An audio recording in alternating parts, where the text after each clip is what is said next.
کیسے ہیں آپ سب لوگ؟ ٹھیک ٹھاک ہیں؟ آئیے میرے ساتھ دیکھیں پیدائش کی کتاب، اس کا پہلا باب، پہلی آیت سے ہی میں پڑھتا ہوں دوبارہ سے۔ لکھا ہے، خدا نے ابتدا میں زمین و آسمان کو پیدا کیا، اور زمین ویران اور سنسان تھی، اور گہراؤں کے اوپر اندھیرا تھا، اور خدا کی روح پانی کی سطح پر جنبش کرتی تھی۔ اور خدا نے کہا کہ روشنی ہو جا، اور روشنی ہو گئی۔ اور خدا نے دیکھا کہ روشنی اچھی ہے، اور خدا نے روشنی کو تاریکی سے جدا کیا۔ اور خدا نے روشنی کو تو دن کہا، اور تاریکی کو رات۔ اور شام ہوئی اور صبح ہوئی، سو پہلا دن ہوا۔ اور خدا نے کہا کہ پانیوں کے درمیان فضا ہو، تاکہ پانی پانی سے جدا ہو جائے۔ پس خدا نے فضا کو بنایا، اور فضا کے نیچے کے پانی کو فضا کے اوپر کے پانی سے جدا کیا، اور ایسا ہی ہوا۔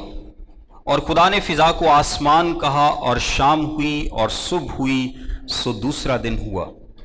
اور خدا نے کہا کہ آسمان کے نیچے کا پانی ایک جگہ جمع ہو کے خشکی نظر آئے، اور ایسا ہی ہوا۔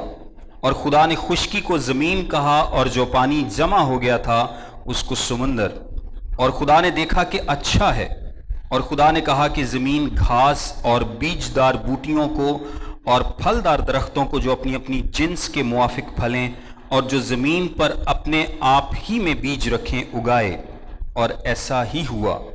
تب زمین نے گھاس اور بوٹیوں کو جو اپنی اپنی جنس کے موافق بیج رکھیں، اور پھلدار درختوں کو جن کے بیج ان کی جنس کے موافق ان میں ہیں، اگایا۔ اور خدا نے دیکھا کہ اچھا ہے۔ اور شام ہوئی اور صبح ہوئی، سو تیسرا دن ہوا۔ اور خدا نے کہا کہ فلک پر نیر ہوں، اور دن کو رات سے الگ کریں، اور وہ نشانوں اور زمانوں اور دنوں اور برسوں کے امتیاز کے لیے ہوں، اور وہ فلک پر انوار کے لیے ہوں کہ زمین پر روشنی ڈالیں۔ اور ایسا ہی ہوا۔ سو خدا نے دو بڑے نیر بنائے، ایک نیر اکبر کے دن پر حکم کرے، اور ایک نیر اصغر کے رات پر حکم کرے۔ اور اس نے ستاروں کو بھی بنایا، اور خدا نے ان کو فلک پر رکھا کہ زمین پر روشنی ڈالیں، اور دن پر اور رات پر حکم کریں، اور اجالے کو اندھیرے سے جدا کریں۔ اور خدا نے دیکھا کہ اچھا ہے۔ اور شام ہوئی اور صبح ہوئی، سو چوتھا دن ہوا۔ اور خدا نے کہا کہ پانی جانداروں کو کثرت سے پیدا کرے، اور پرندے زمین کے اوپر فضا میں اڑیں۔ اور خدا نے بڑے بڑے دریائی جانوروں کو اور ہر قسم کے جاندار کو جو پانی سے بکثرت پیدا ہوئے تھے ان کی جنس کے موافق، اور ہر قسم کے پرندوں کو ان کی جنس کے موافق پیدا کیا۔ اور خدا نے دیکھا کہ اچھا ہے۔ اور خدا نے ان کو یہ کہہ کر برکت دی کہ پھلو اور بڑھو، اور ان سمندروں کے پانی کو بھر دو، اور زمین اور پرندے زمین پر بہت بڑھ جائیں۔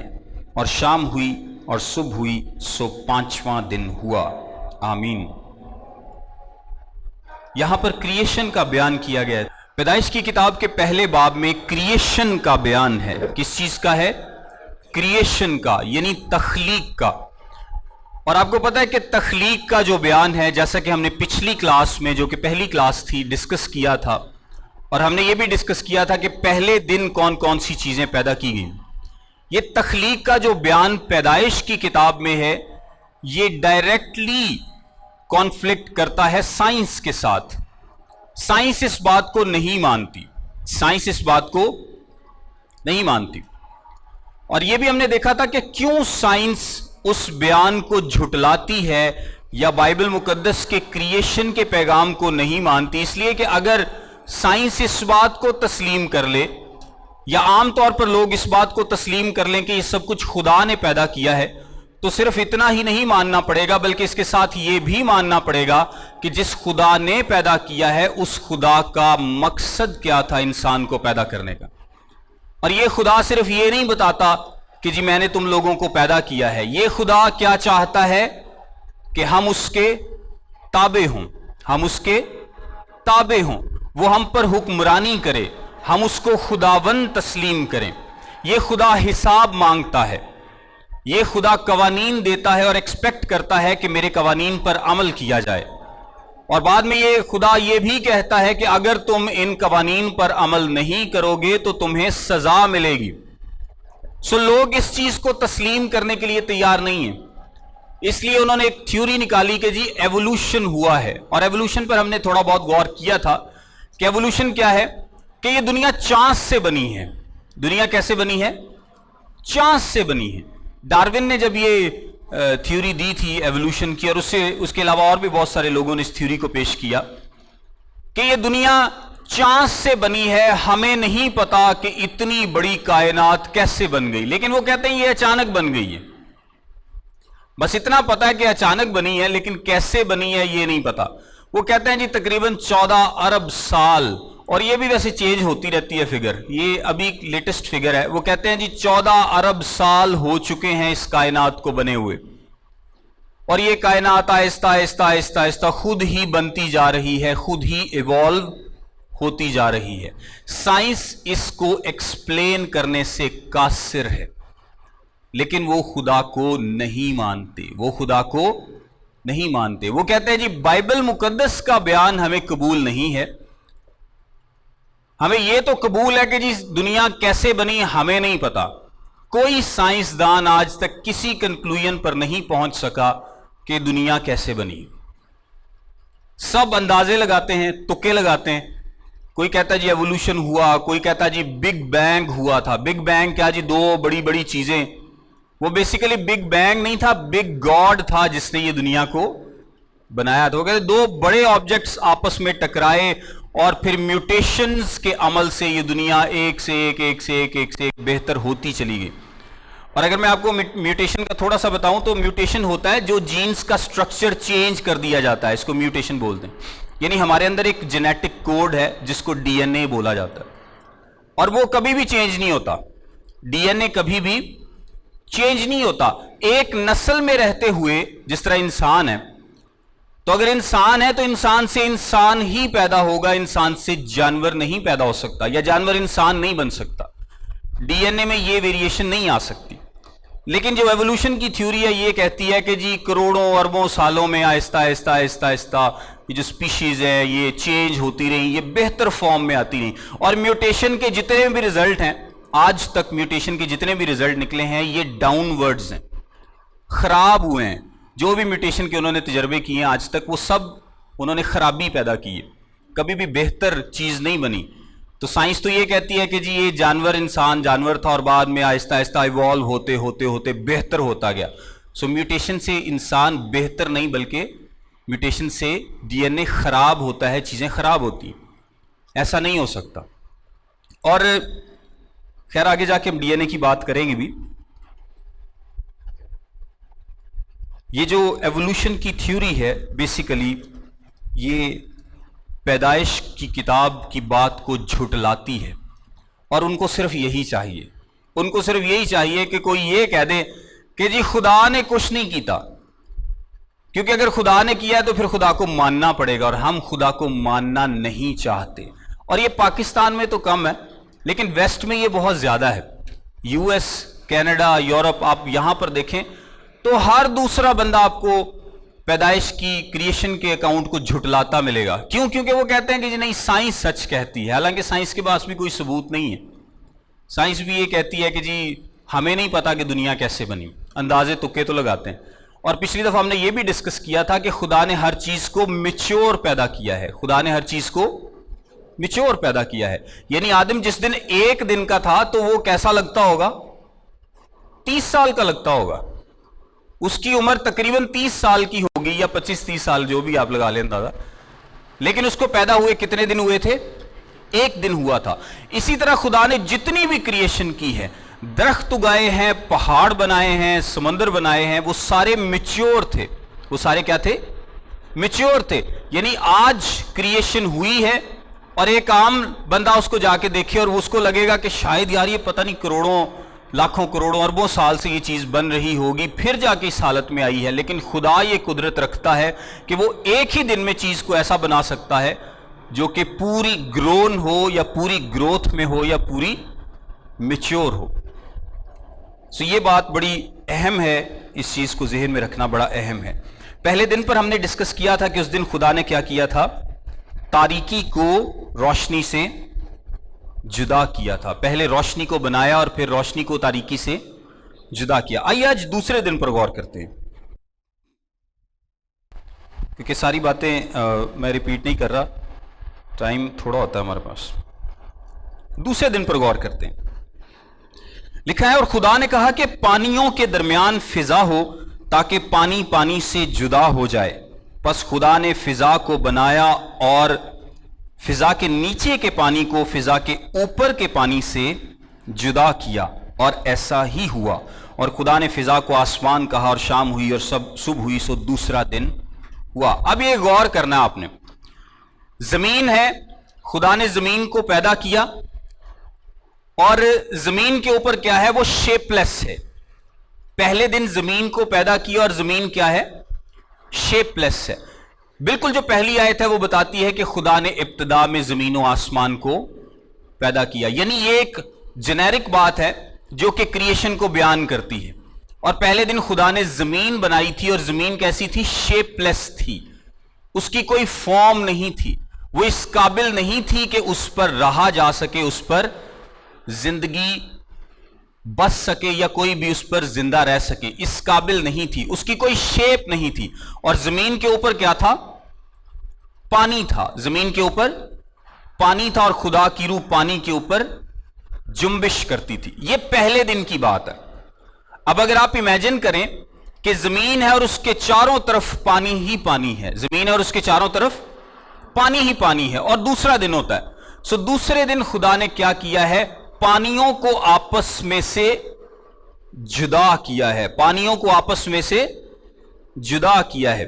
اگر آپ تھوڑا سا امیجن کریں، اگر مثال کے طور پہ ایک فٹ بال ہے، آپ سمجھیں کہ ایک فٹ بال جو ہے یہ زمین ہے اور اس کے اوپر پانی ہے، اتنا سارا پانی اس کی چاروں سائیڈوں پہ، تو اس پانی کو بیچ میں سے ایسے کاٹ دیا جائے تو پانی دو حصے ہو گیا نا. کچھ زمین کے ساتھ رہ گیا اور کچھ زمین سے اوپر آ گیا. جب آپ بیچ میں سے پانی کو کاٹ دیں گے تو وہ پانی دو حصے ہو جائے گا. سمجھ پائیں آپ اس کو؟ جو پانی ہے، بالکل اگر یہ پانی کی لیئر ہے، یہ زمین کے اوپر یہ پانی کی لیئر ہے اتنی بڑی، اور یہاں سے آپ پانی کو کاٹ دیں اور اس حصے کو کھلا کر دیں تو یہ اوپر کی لیئر نیچے کی لیئر سے جدا ہو گئی. یہی کام خدا نے دوسرے دن کیا ہے. اور یہاں پر کیا لکھا ہے؟ اور خدا نے کہا کہ پانیوں کے درمیان فضا ہو تاکہ پانی پانی سے جدا ہو جائے. اب کیا ہوا کہ کچھ پانی تو زمین کے ساتھ ہے ابھی بھی، یہ ابھی پہاڑ نہیں بنے. جو اوپر والا پانی ہے نا، اس کو خدا نے بیچ میں سے کاٹ دیا. اور یہاں پر جو لفظ استعمال ہوا ہے یہ جدا کرنے والا، یہ بالکل خروج کی کتاب میں بھی اس کا ایک حوالہ ملتا ہے. سیم لفظ وہاں پہ بھی استعمال ہوا ہے جب انہوں نے باریک پتریاں بنائی تھی. بلکہ آپ میرے ساتھ حوالہ دیکھیں، خروج کی کتاب اس کا 39واں باب اور 3 آیت. لکھا ہے اور انہوں نے سونا پیٹ پیٹ کر پتلے پتلے پتھر اور پتھروں کو کاٹ کاٹ کر تار بنائے تاکہ آسمانی اور ارغوانی اور سرخ رنگ کے کپڑوں اور باریک بٹے ہوئے کتان پر ماہر استاد کی طرح ان سے زردوزی کریں. یہ جو پیٹ پیٹ کر پتلے پتلے پتھر اور پتھروں کے اوپر جو تار بنائے ہیں، یہ جو پتلے پتلے پتھر، بیسیکلی یہ وہی لفظ ہے جو کریشن میں استعمال ہوا ہے، باریک. یعنی آپ نے پانی کو کاٹ دیا اور بیچ میں سے ایک جگہ بن گئی، پانی کو دو حصے کر دیا. اب یہاں پر بڑی انٹرسٹنگ بات ہے کہ اگر پانی دو حصے ہو گیا تو اس کا مطلب ہے کچھ پانی اوپر اور کچھ نیچے ہے، اور درمیان میں جو جگہ پیدا ہوئی اس کو کیا بولا؟ ایکسپینس یا آسمان. درمیان میں جو جگہ پیدا ہوئی اس کو کیا بولا؟ آسمان. اس کو آسمان کہا یا فضا کہا. اس پر دو تھیوریز پائی جاتی ہیں. پہلی تھیوری یہ ہے کہ اگر میں آپ کو پریکٹیکلی یہاں پہ سمجھا سکوں کہ جس طرح یہ زمین ہے نیچے، اس کے اوپر بھی پانی ہے، اور بیچ میں یہ ساری جگہ ہے، اور یہ چھت ہے، اس کے اوپر بھی پانی ہے. بیچ میں خدا نے جگہ بنا دی، اس پانی کو کاٹ کے اوپر کے پانی کو اوپر کر دیا اور نیچے کے پانی کو نیچے رہنے دیا. اب کچھ لوگوں کا خیال ہے کہ خدا نے ایک کینوپی بنا دی تھی. یہ بات یاد رکھیے گا کہ خدا نے زمین کے گرد ایک